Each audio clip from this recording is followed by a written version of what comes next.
حضرت ابو ذر رضی اللہ عنہ سے مروی ہے کہ حضور نبی اکرم صلی اللہ علیہ وآلہ وسلم نے بیان فرمایا کہ اللہ تعالیٰ نے ارشاد فرمایا، اے میرے بندو، میں نے اپنے اوپر ظلم کو حرام کیا ہے اور میں نے تمہارے درمیان بھی ظلم کو حرام کر دیا،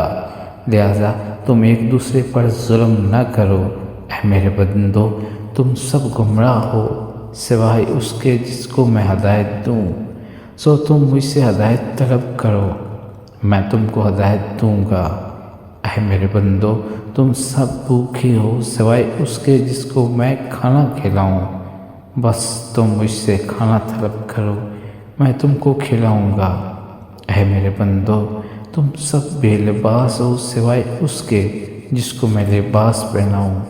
لہذا تم مجھ سے لباس مانگو، میں تم کو لباس پہناؤں گا۔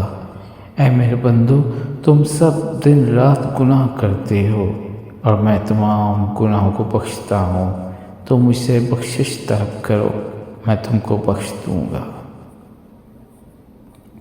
حضرت انس رضی اللہ عنہ بیان کرتے ہیں کہ حضور اکرم صلی اللہ علیہ وآلہ وسلم نے فرمایا، جب تم میں سے کوئی شخص دعا کرے تو دعا میں اصرار کرے اور یہ نہ کہے کہ اے اللہ اگر تو چاہے تو مجھے دے دے، کیونکہ خدا کوئی مجبور کرنے والا نہیں ہے۔